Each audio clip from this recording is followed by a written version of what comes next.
Mınday dertli kalıplı bir şapı gülen.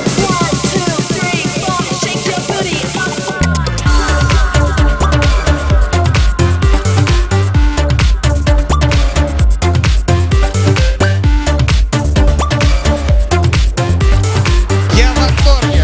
Приехал специально из Санкт-Петербурга.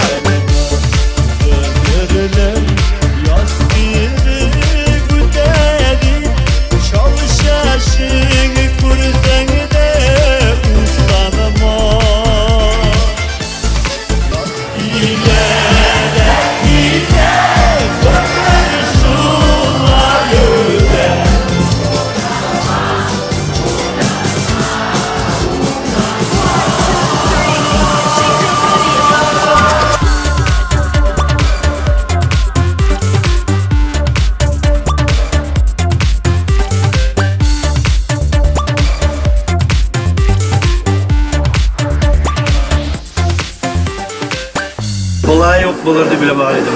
Rahmet.